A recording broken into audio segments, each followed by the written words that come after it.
right. Hello and welcome, everybody. Thank you for joining me on today's session. Today, we are going to be talking all about Google Ads, right? How to get more gutter jobs with Google Ads. So I'm really excited to dive into this topic with you guys today. I've been thinking about it a lot recently. It's been top of mind because I've just talked about it with a lot of contractors. It's been a point of topic in the news recently, or at least in digital marketing news. So really wanted to dive into this with you guys. So I'm super excited to do so. So thanks for joining me. So I would like to first frame our conversation around Google Ads today in what I like to call the accelerated growth roadmap, right? Which is 9 clear steps to triple your sales by getting your internet marketing right. And within those 9 steps, there are 3 main pillars, right? There's driving leads, maximizing conversion, and optimizing for results. And in the driving leads category, obviously that's where we are getting new business every single month, right? Stirring up new business through either organic, paid, and database remarketing. Now, organic is going to be like those directories, the showing up, your website getting ranked on Google, showing up on Google Maps, any of those non-paid sources where people can just organically find your business, right? And then there's also paid, right? Tapping into paid traffic sources like Google Ads, like Google LSA, like Facebook ads, things like that. And then there's also database remarketing, right? Stirring up new business by tapping into your existing customer base and giving them a call, shooting them a text message, sending out emails, right? And having some sort of remarketing in place that's stirring up new business from that. But we can drive as many leads as we would like, right? But if we don't maximize the conversion on those leads, right? Conversion from just being a lead to being a sale, right? If we don't maximize the conversion of that, then we're out of gas, right? There's no really reason to drive those leads. So the way that we can do that is obviously through our website, right? We want to make sure that our website is built to convert and it's built to have all those conversion elements that make it as easy as possible for someone to turn into a estimate of some kind, right? And then obviously our reputation is super important. Obviously, we want to have a great reputation in our community, whether that be online through things like Google reviews or Yelp reviews, things like that, or just positive word of mouth in the community is super important. And then obviously tying that in with some sort of automation, because all of these lead generation sources are inbound, right? And that's what, as gutter businesses, most of our leads are going to be coming from is through inbound methods. And so using some sort of automation to follow up with these leads immediately once they come in is super crucial because, I mean, the saying goes speed to lead, right? The person who can get there the quickest is the most likely to get the job. And so we want to make sure that we are getting there as quickly as possible using some sort of automation. And then in the final pillar, we have optimizing for results, right? We want to get clear on how much we're spending, what our average cost per lead is, and what our return on our investment is, right? And so if we can do these 3 things effectively, we're really able to scale the business at a much higher level than just, cherry picking 1 or 2 of these things. And so what we're going to be talking about today with Google Ads is zooming into this paid side of the driving leads category, right? And even more specifically into Google Ads, because obviously there's tons of ways we can drive paid traffic, but we're going to be diving into Google Ads today. So what are we going to cover? Well, first, we're going to cover why you should be investing into Google Ads, right? That's the number 1 question you should be asking, no matter what the marketing tactic is. Why should I even be putting money into this? Then we're going to be tackling how to know when you're performing well and which KPIs to track. Sorry, my bullet points kind of got a little jumbled there, but we're going to tackle why you should be investing, why most Google ad campaigns fail, how the Google ad system actually works, and then how to track which KPIs you should be tracking and how to structure your paid ad campaign. So, before we do that, though, if you don't know who I am and you're thinking, why should I listen to this young looking guy, right? I'm the founder and CEO of Gutterwise Marketing, right? And before I founded this agency, I was actually a gutter salesman. I worked with a local company here in Northern Colorado, had a close rate of about 80%, generated about $40,000 a month in revenue just by myself on the sales side. And at Gutterwise, right, the agency that I had founded, we have the privilege to work with gutter contractors across the country, right? So we have experience in this sort of thing throughout the country in all different types of markets with all different types of consumers that are looking for gutter services, right? And then alongside the agency, I pretty much live, breathe, and eat marketing, right? Like this is kind of my life. This is kind of what I do on a daily basis, as along with this agency, which is, how I make a living. I also am pursuing a bachelor's degree in marketing, which is a lot of times digital these days because that's just the way of the world. But then also at Gutterwise, this is just kind of what we do, right? And specifically in the terms of paid ads, this is what we're doing every single day, day in and day out, right? We are creating the landing pages, we are writing the copy, we are figuring out the bid strategies, right? We're doing this every single day. So I feel like I have a little bit of authority on to talk about kind of what we've seen work best in our agency. So along with our schedule, we're going to ask the question, why should Google Ads be part of your marketing strategy, right? And I really do believe that it should, right? I think that Google Ads are a really powerful tool that we're able to leverage in our marketing strategy, but we have to do it the right way. But why should we be even thinking about putting money into this thing, right? Well, number one, we're able to show up extremely quickly on Google Ads, right? Now, if we think in reference to something like organic, right, where you build out the website, create the pages, write the content, and try to get ranked organically on Google, that can take time. Sometimes it takes 3, 4, 5, 6 months for some of that, some of those SEO efforts to bear fruit. And so if we pair it with something like Google Ads, where we're able to really quickly show up on the first page and we're really quickly able to get results, it kind of creates this really great system, this really great pairing of the two, where we can change things really quickly with Google Ads, but then still have that long-term investment strategy with organic. So we're able to show up really quickly. We're also able to show up as often as possible where our customers are searching, right? Because this goes back to my philosophy of owning the first page. As a gutter business, we want to own the first page when someone is looking for gutter services in our area. And so when someone, for example, types in seamless gutters near me, right, the first thing that they're going to see up at the top is the Google Ads. The next thing they're going to see is the Google Map results. And then right below that is the organic search results. And so we want to be showing up in as many of these places as we can to really just maximize the likelihood that someone is going to choose our business rather than someone else, because the more places we can show up, the better. And also with Google Ads, we're really able to do this super fun thing, which is showing up for non-geo-targeted terms, right? Well, what do I mean by that? Well, oftentimes, if we think about how we rank organically in Google, right, and how we get organic traffic to the website, it's usually by targeting certain keywords like seamless gutters Dallas or gutter cleaning in Fort Worth, Texas, right? Very geographical specific terms, because we can't really, it's really hard to nationally rank for some of these terms. And as gutter businesses, we don't really want to do that, right? We have a very specific area that we're serving. And so with Google Ads, what we're able to do is we're able to target some of these more generalized, not geographically targeted terms and still show up for those, because believe it or not everyone is searching locally, right? Not everyone is using local keywords in their searches. A lot of people are just typing in gutters near me or seamless gutters or gutter cleaning, right? And so we're able to really target these key terms still within our service area and show up for these, even if we weren't able to organically, which is really cool. And then also Google Ads allow us to have unlimited scalability, right? I mean, theoretically, if we have the budget to do so, we can just keep putting money in to our ad campaign and just keep getting more and more and more results. Now, there's a lot of nuance into doing that, but theoretically, we're able to just turn the dial as much as we would like to just scale and scale and scale. And alongside that, we're able to tone it down as much as we need to. Like, we're able to turn on and off the machine very quickly, which I think is super cool.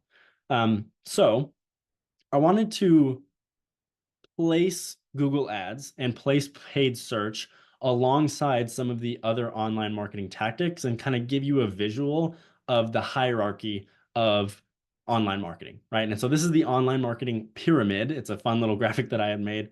And it really just goes to show what you should be focusing on first and kind of what sets the foundation for some of these other marketing efforts that we might be doing and how to go about doing these in order, right? So I'm a very strong believer that first and foremost, we need a very strong website that's built to convert and that has a very strong organic SEO presence so that we can lay the foundation for all of our other marketing efforts, right? Because if we're not showing up organically and we have a very weak website, the performance of our paid search, of our pay-per-lead directories, of our paid social is going to be significantly less. So if we can lay that foundation first, it just sets us up for more success later down the road when we start investing into some of these other strategies.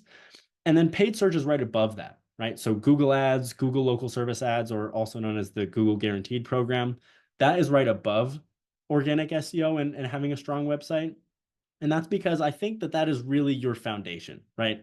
Really the biggest chunk of your marketing should be coming from, or at least the biggest chunk of your online marketing should be coming from organic SEO and paid search, because those are going to be, well, SEO is going to be your highest cost and lowest quality, or sorry, other way around, lowest cost and highest quality lead. And then paid search is going to be right after that, right? Because you have to think of it in terms of intent, right? When someone finds you organically on Google, it's because that they're actively searching for whatever you sell, where you sell it at, right? And same thing with paid search, right? They're actively searching for these things. And so they are in market and they are looking to buy, and we just need to capture their intention so they buy from us, not somebody else, right? But then when you get into things like the pay-per-lead directories and especially paid social, I think paid social like Facebook ads, Meta ads, Instagram ads, I think that's a very heavy branding play because it goes back to that form of intent, right? If we're advertising to people on Facebook that are just kind of scrolling along in their feed, they're not actively looking for gutter services. They might not even know that they have a problem. And so it's a lot harder to turn those people into paying customers because they're not really even in the market, right? And so we need to make sure that we are setting ourselves up for success with having a strong website, having strong SEO and paid search first before we start diving into some of these more niche opportunities. Because what a lot of times what I see is gutter companies will actually have this pyramid kind of flipped on its head, right? So someone came in and sold them on the opportunity of Facebook ads, right? I'll get you 60 leads in 30 days or whatever, right? So they bought into this Facebook ad thing and they're spending a ton of money and not really getting a whole lot of results. And they're like, well, what's going on? It's because you flipped it around, right? You did the reverse. You should be starting from the bottom up here. So, and then briefly, I wanted to mention, I'll get into this a little bit later too, but I wanted to briefly mention retargeting, right? I think it's a shame if we don't have some sort of retargeting in place with our paid search and paid social, because retargeting allows us to kind of go in and capture those slippery fish that got away, those people that either made it to the website or made it to the landing page or made it some way down the pipeline in our paid campaigns but didn't actually convert, right? We're able to put strategies in place to actually send them different ads and remarket towards those people to bring them back in, right? And that can be extremely valuable when it's put in place. So now that we kind of understand, right, the hierarchy and where Google Ads fall in the overall pyramid of online marketing, let's talk a little bit about why most of these campaigns fail, right? I just posted on Facebook and I actually just got an email of this person saying that they think advertising is a waste of money and they'll never spend money on Google Ads because they spent thousands of dollars one time and didn't get a single job from it. And I was like, well, man, this webinar might be the actual perfect thing for you then, because then you'll be able to learn how to not make the same mistake again, right? But to each their own. Why would that campaign fail? Now, I would love to dive into it and figure it out, but based on what I've seen and based on my experience, one of the number one reasons why these campaigns fail is either the person doing the campaign in-house or the agency that's doing it doesn't have is failing to understand the auction bid process of Google Ads and the complexity of the gutter industry, right? Now, I'm not saying that, gutters are way harder to advertise than anything else, but each industry, right, each vertical has its own nuances with the products, with the systems, with the different types of things that they offer, right? And so each of these industries has a different way that you go about creating the ads or creating the bid strategies. And so knowing the complexity of the gutter industry and kind of understanding the nuances of it is a crucial piece to performing at the highest level, because we're able to correct these little tiny things that might make or break your campaign, right? And then second off, only setting up one ad group for all services is a, recipe for disaster. I'll talk about ad groups here in a little bit and get into kind of what that is and how you should structure that. But just know that you don't want to set up one ad group for all of your services, because that decreases your relevancy and it's just not the proper way to be spreading out our ads. And so we want to make sure that we are, separating that out into our different services. Also, not using a landing page, just sending our traffic to a homepage on a website or just some generalized service page is not best practice, because it significantly reduces our chances of conversion, right? Which is ultimately what we want. We want people to convert into a book job or an estimate or something, right? And so we need to be using a landing page. But even if we are using a landing page, a lot of times there's not a strong call to action or some sort of incentive on the landing page to actually push that person over the line and get them to convert, right? Incentives could be anything from coupons or tiny offers that might only be specific to people that show up on that landing page, or just having a really strong call to action that pushes them over that line. So to really make sure that we understand to make sure that our campaigns aren't failing, right? Like I mentioned, one of the biggest parts is understanding the bid process, right? How does the system of Google Ads work so that we know kind of what's going on behind the scenes? So I want to talk a little bit about how PPC works. And PPC is just another word for Google Ads if you're not familiar. And PPC stands for pay per click. So PPC, pay per click, is when advertisers place a bid on keywords, and usually advertisers will place a max cost per click bid for certain keywords, and that will usually get wrapped into a daily budget, right? The max amount that you want to spend per day. So cost per click is very intuitive, right? It's the amount of money that you're paying for someone to click on your advertisement, right? We don't at on Google Ads, we don't pay for impressions, we pay for clicks, right? And so this is going to be the most amount that you will pay for your ad. Oftentimes it's a lot less, but this is the most, right? So we're paying for clicks, not paying for impressions. And oftentimes Google will give you an estimate of bids for certain keywords that are likely to get on the first page, because if you think about it, obviously if we don't have a large enough budget, we won't have enough volume to really provide any sort of results. So Google kind of gives you some estimates for that. And then the bid system, right? The way that the auction works is a second price auction, right? So if you've ever bought anything off eBay, it's the exact same.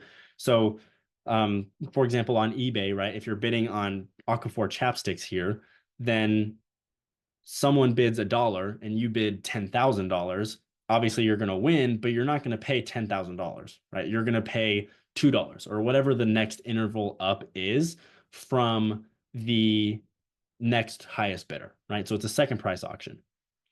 So a question that I wanted to ask you guys here, and I'll allow you guys to unmute yourselves here in a second. But does the highest bid win? Does the person with the deepest pockets win in Google Ads? And if you don't know, that's totally fine, but I just wanted to ask. I got no idea. Well, thank you for saying that anyway. So I'll give you the answer here. And the easy answer is no, right? The person with the deepest pockets does not win in terms of Google Ads, right? Because Google doesn't want it to be a race to the top money-wise, right? They don't want to just incentivize people to spend the most amount of money so that they can beat out all the little guys, right? Because that's exactly what would happen. All of the big companies will come in, outspend the little guys, and then the little guys will have nowhere to go, right? So they didn't design the system to be based on money only. So what they did is they created what's called a quality score, right? And so what a quality score is it's a part of the calculation of where your ad actually ranks in Google, right? So it's not only calculated by how much money you're spending, but also the quality of your advertisement, right?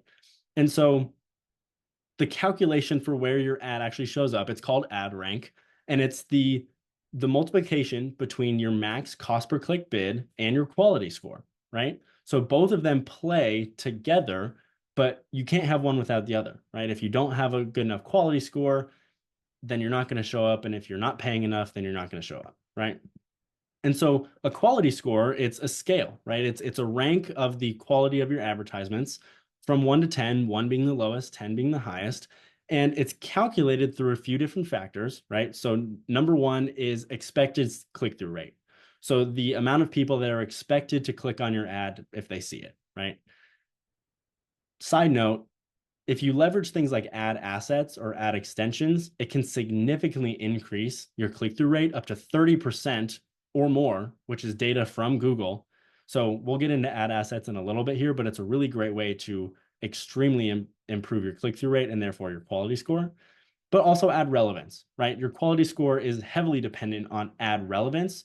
So, how relevant is your advertisement to what the person who was searching about, right? So if someone was searching for gutter cleaning in Seattle, right, and you have a advertisement for running shoes, that doesn't have a whole lot of ad relevance, right? That's not what they were looking for. So how do we increase our ad relevance, right? Well, obviously we want to be writing ads for the actual product that people are searching for, but second off, how do we do that like quantifiably, right? And it's through SEO, right? It's through optimizing our ad copy and optimizing our landing pages with SEO principles, getting the right keywords in there and making sure that Google recognizes those keywords in our landing pages, in our ads, and then shows them to the people that are searching for that sort of thing, right?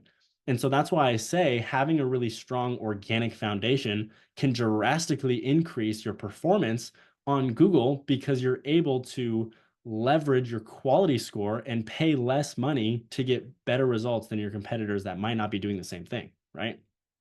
So that's how we get great ad relevance, but they're also tracking the landing page experience, right? So not only the SEO of your landing page, the keywords and the metadata and all that fancy stuff on your landing page, but also like the total experience, right? How fast does it load? What does the usability look like? Is it easy to navigate? That sort of thing. Google knows this and will able to judge your quality score based on your landing page experience, right? And so, and like I said, your max cost per click bid is oftentimes not what you'll actually be paying. A lot of times it's a lot lower than that.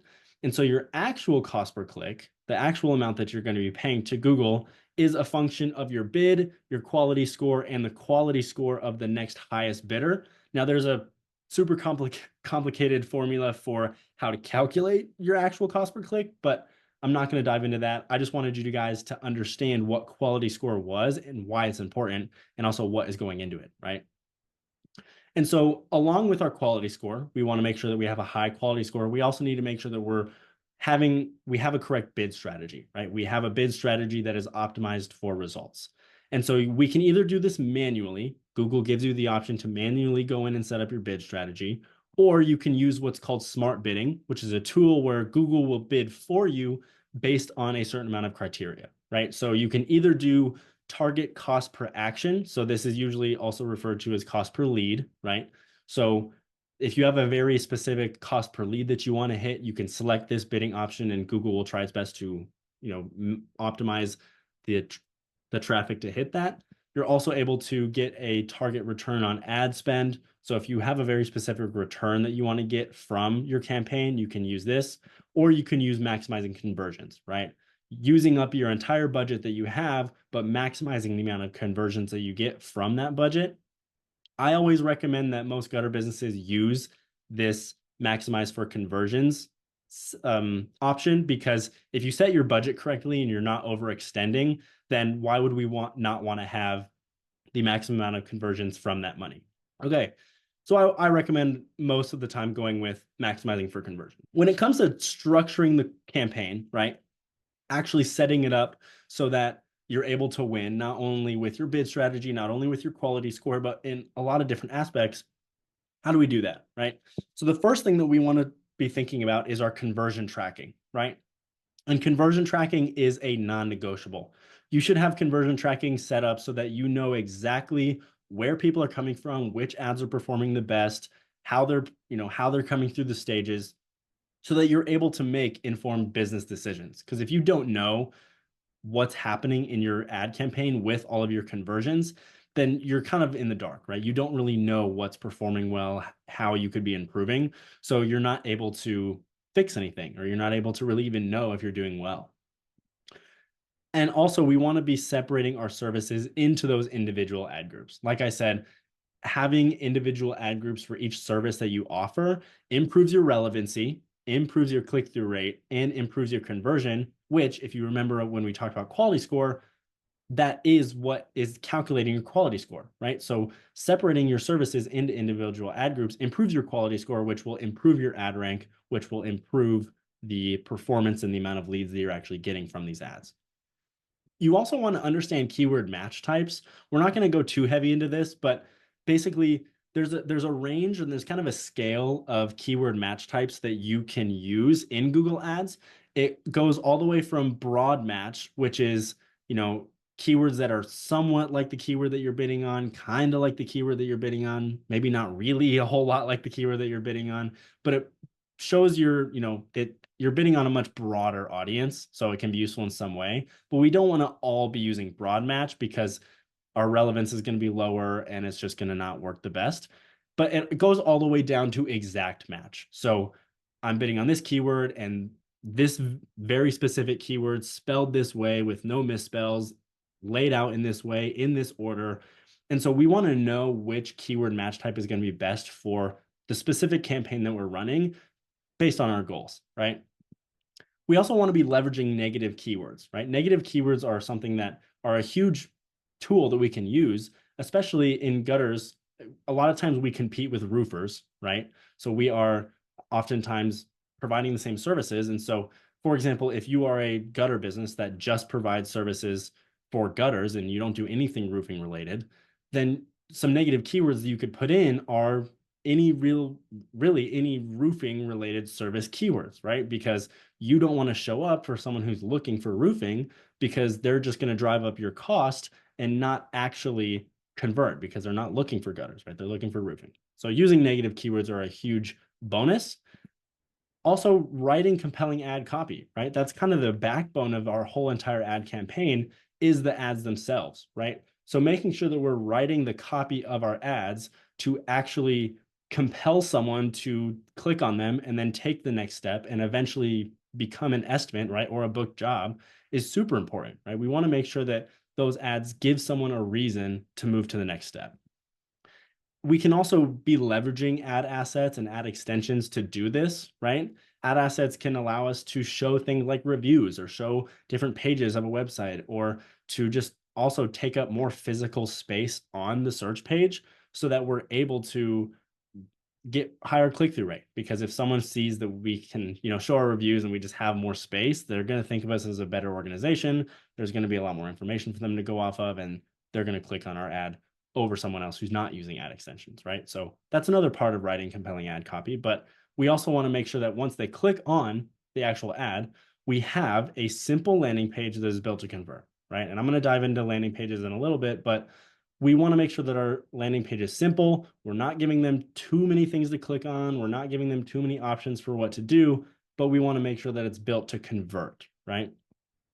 And we need to be consistently testing all this stuff, right? We can't just write up our ads. We can't just write up a landing page or select a bid strategy and then let it ride. We want to make sure that we're consistently testing these things to figure out what's working, figuring out what's not, and see if there's any room for improvement or areas for opportunity that we can perform even better, right? So we need to be testing this stuff consistently. So when it comes to ad groups, right, what is an ad group and how does that fit into the structure of our campaign, right? So I wanted to use this Party City example because Halloween had just passed, and so I thought it would be fun.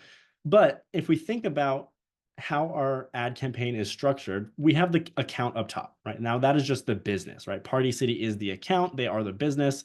And within their account, their ad account, there's different campaigns that they're running for different products, right? So they're going to be running a different campaign for costumes than they are for, let's say, home decor. And within these campaigns, there's what's called ad groups, right? And now these are kind of the subset of the category that you serve, right? So for example, costumes, there's adult costumes, there's kid costumes, there's a bajillion of other different kinds of costumes, but for simplicity, we're just going adult and kids, right?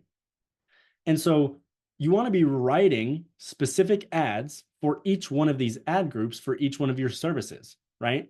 And then within those ad groups is where we're actually going to be bidding on certain keywords that most align with that the ad that you're writing and the actual product that is there. So if someone is searching for adult Halloween costumes, right, they're going to search up something maybe like political Halloween costumes or adult costumes, right? And we want to make sure that we're writing specific ads for that specific search, right? And this goes throughout your entire service lineup. So I have some example ad groups here that I wanted to share with you guys. First, I think we definitely need to have some sort of branding or general search ad group, because not everyone's going to be searching very specific services they might not know, or they might just be, searching general terms like your company name or best gutter contractor near me or gutter experts, right? Searching those things are very common. And so we want to be showing up for all those key terms as well. So having some sort of general search ad group is really important. But then also, like I said, we want to have ad groups for each one of our services, right? So for example, if you were to offer these 4 services here, installations, cleanings, guards, repair and maintenance, these are some examples of keywords that you would be bidding on for each of these services, right? And for each one of these ads. So guards, obviously you're going to be bidding on things like gutter guards near me or leaf guard gutters, right? Or for installations, something more along the lines of seamless gutter installation or local gutter installers, right? So those are examples of ad groups, right? And so you can kind of understand where they fit in and why you should be using them. Because again, it allows the person that's searching these specific things to actually see ads that are relevant to their search.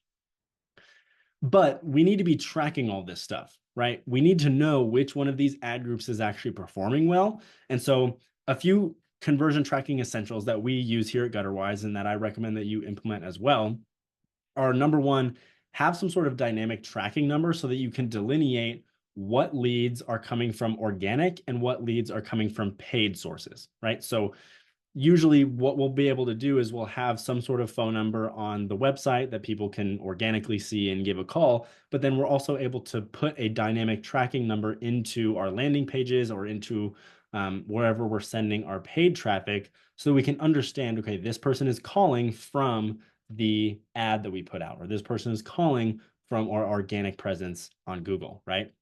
And this really helps understand, is all of our leads coming from organic or are all of our leads coming from paid, and where should we be paying attention, right? But we can also dive even deeper and put dynamic tracking numbers for specific keyword or campaigns to really dive deep into, which one of these ad groups is performing well, right? Are we getting all of our leads for cleanings? Are we getting all of our leads from our guard ads, right? Where are we getting our leads from? Also, we're able to do web form tracking. That's kind of a no-brainer. But we also are able to leverage what's called Google Ad Conversion Tags. That's a tool that you can use in the Google Ad platform itself. A lot of times it's mostly used for e-commerce type websites. So think like Nike, right, or Target. But we're still able to use Google Ad Conversion Tags to track the process that the person goes through when they're interacting with our ads, right? So seeing where they might have some sort of hiccup or something like that, so we can, remove barriers. But what should we actually be tracking here, right? So we can put all this stuff into place, but what are we actually looking to measure? And so some of the most important KPIs we need to be measuring are, first, our total spend, right? How much money are we actually spending on this campaign, not only in ad spend, right? That's going to Google, but also in management fees. If you opt to send this to an agency, right? We want to know what our total spend is. We also want to know what our average cost per click is, right? How much is it costing us for someone to click on this ad and be directed towards our landing page? What's our average cost per lead? So how much is it costing us for all of those people to not convert, but this percentage of people to convert, right? What is their average cost per lead? And this is going to vary a lot between markets, right? So for example, Dallas, right? Dallas-Fort Worth area, super competitive, right? Really high cost per leads. But if you go into like Allentown, Pennsylvania, significantly less cost per lead because the market is just a lot less competitive. And this also changes between different services, right? So cost per leads for guards are usually a little bit higher than cost per leads for cleanings, but it changes, right? And we also want to know what our total ROI is, right? How much are we actually spending and what are we getting out of this? How much revenue are we actually generating from our campaign, right? So we want to track it all the way through. Moral of the story is, you should not be spending a single penny on advertising until you have conversion tracking in place. Because like I said, if you don't, you're pretty much flying in the dark, right? You don't know what's working, you don't know what's not, and you don't know where to make improvements. So we need to be putting conversion tracking into place first and foremost. And so when it comes to landing pages, right, once someone clicks on our ad and gets directed towards a page, we need to be building out very specific landing pages that are delineated from our website, right? We want them to be different, still match the same theme, obviously, but we don't just want to be sending them to the homepage of our website, right? And so it should be distinct, but it should have all of the same conversion elements that a normal website would have, right? So making sure that we have some sort of form right at the top, and making sure that we have our phone numbers in the top right-hand corner and nice images and things like that, right? Still have all those same conversion elements, but there's a philosophy that Alex Hormozy goes by, and I borrowed this graphic from his $100 million leads book, which thank you, Alex, for letting me borrow this graphic here. But he has this philosophy that landing pages are really simple and you don't need to overcomplicate them, right? There's really three layouts that you can choose from to create your landing page. And first of all, you can just have a headline and a call to action, or you can have a headline, a call to action, or sorry, a headline, an image, and a call to action, or you can have a headline, an image, a call to action, and some details. What I usually recommend and how we build our landing pages is with the third layout, having some details in addition to the other three things, because people who are looking to buy gutter services are a little bit more sensitive to very detailed things, right? They want to know what the process is like. They want to know why they should be going with you instead of a competitor. They want to know a little bit more about the specific service that they're looking to buy, right? And so using a third one, I think, is the best option. And there's really three main things we want to remember when creating our landing pages. Number one, we want to make our landing pages match the ads that we are actually putting out there, right? So if we're advertising for cleanings and our landing page doesn't talk about cleanings, it only talks about guards, that's a landing page that is going to convert significantly less than a page that talks about cleanings, right? Because we're following along with what that person had originally said that they wanted. So this kind of ties into the second point, which is get more people through more steps, right? Well, what do I mean by this? We want to confirm the last action that that person had just taken and tell them exactly what to do next after that, right? So, for example, if we're advertising for cleanings, someone clicked on our ad and got to our landing page, something that we would say is you just did XYZ, and people that do XYZ are more likely to do ABC. And so here's how you do ABC, right? If we're confirming the click that they had just made, and then telling them, you just did this click, you want this thing, here's how you get that thing. They're like, oh yeah, I did want that thing. I did make that click. Let me go get that thing, right? And it allows them to convert at a lot higher rate because we're confirming the action that they had just taken, right? And then the third thing is just do it, right? This stuff is really simple. And nowadays there's like 1,000 drag and drop templates that you can use to just create your first landing page. So just create your landing pages. It works, it's tested, it is proven to work better than just sending traffic to your website. So make sure that you have your landing pages built out and just do it. Just try it, right? And then with retargeting, right? I had mentioned retargeting at the very beginning of our training here and said that it's a really easy way to, grab those slippery fish that are kind of falling out of our hands. Either they submitted half the form and then left, or got to the page and then didn't do anything on the page and just really didn't make that final step and book an estimate or convert, right? And so a lot of times what will happen is they'll go and they'll search something, right? And they'll click on a search ad and then they won't complete the process. And then what we're able to do is we're able to put some sort of pixel on their screen so that we can remarket them to wherever they go on the web. This happens often if you've ever been like, let's say on Amazon, you're looking for dog food, right? And then on Instagram, you hop on later in the day and you're scrolling through your Instagram feed and you start seeing a bunch of ads for dog food.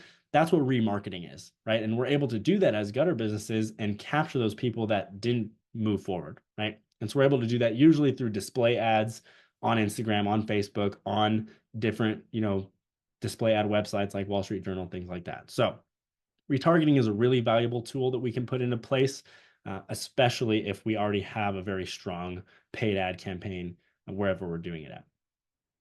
And so a lot of this stuff is pretty complicated, right? I'm sure you're thinking, wow, this is kind of a lot of information. This is a lot of moving parts, right? And so a lot of times we often move this stuff off to an agency like Gutterwise, right? We have someone else deal with it. And so we still want to be proactive, and we still want to make sure that we are going with the correct agency that knows this sort of process, right? And so a few questions that we need to be asking our providers is, first off, how much of my budget is going towards spend versus fees, right?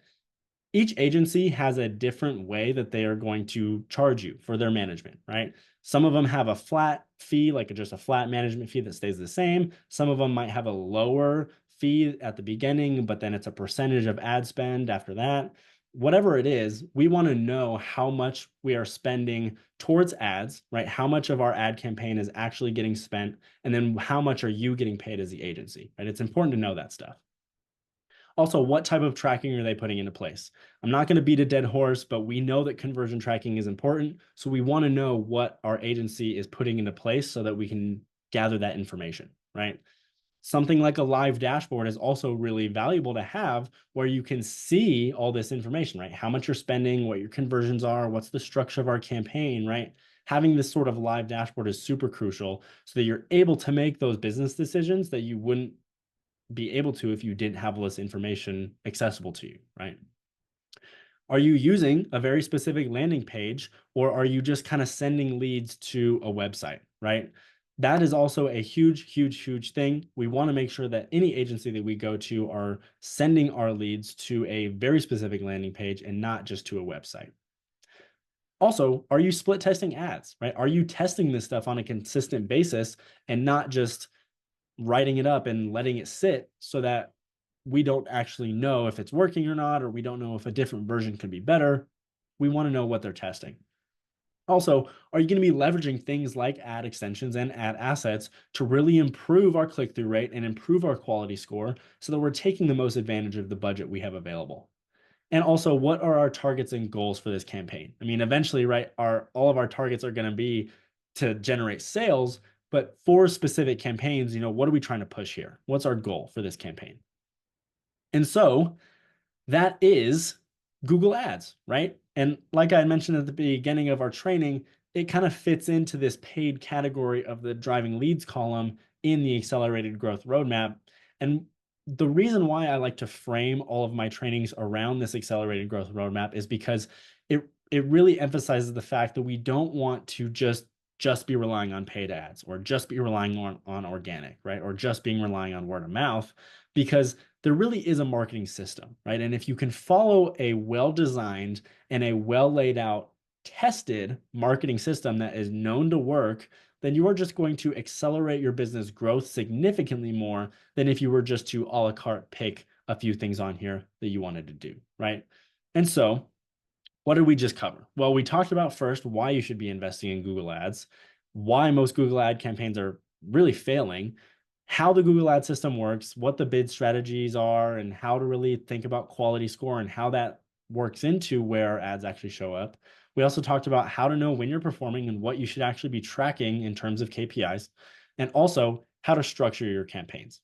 And so this is a lot of information, and the worst thing that you could do after this training is say, you know what, George, thank you so much. This was a bunch of great information and I really enjoyed it. Have a great day. And just leave it, right? That is the worst situation, because you're not taking any of this stuff and putting it into action, right? You're not learning anything because you're not implementing any of the things that we had talked about. So I want you to either type it in the chat, write it down on your phone, write it down on a sticky note, text it to a friend, whatever. Write down your top 3 action items and share it with someone so that you also have some accountability to get this stuff done based on the information that we just learned, right? So what are your action items? Maybe you need to start building out more landing pages. Right now you're like, man, I'm just kind of sending my leads to a website. A landing page might really improve the conversion on my campaign. Maybe you need to separate your services into different ad groups. Maybe you're just using one ad group right now and you're like, oh man, I didn't even know that was a thing. Let me separate those out into different ad groups. Or maybe this is something that you are really confused about, and so you might need to delegate this to an agency and free up some more of your own time, right? whatever it is, whatever your top 3 things are, write it down, share it with someone so that you can go home and do these things to actually make an impact in your business, right? And so, like I said, this is a lot of information, right? And Google Ads is a very complex engine that takes a lot of attention and a lot of time, right? And so, as an owner operator or as an owner that has other things to worry about, this can be a lot of stress when it comes to this sort of thing. So, if you need help with this sort of thing, I would be more than happy to sit down and chat with you. Even if I could just help point you in the right direction with this sort of thing, I'd be more than happy to. So, you can go ahead and post "Let's talk" in the comments, or you can always go to page.gutterwisemarketing.com/schedule and book a meeting with me where we'll be able to really dive into your current online marketing strategy, right? Figuring out what's working, figuring out what's not, and see where Gutterwise might be able to step in and help you out and help grow your business. You can always also call me or shoot me a text at 970-707-0905. But whatever you do, take action on this stuff. And if you need help, please, please, please reach out to me because I'd be more than willing to figure out if there's something that I might be able to do and what my team might be able to do to help. So I'm going to open it up for questions now. But if other than that, I hope that everyone had a great time. Thank you for joining me on this Thursday afternoon. It's getting a little dark out now because winter is coming. So everyone stay warm, and thank you for joining me. Bye-bye.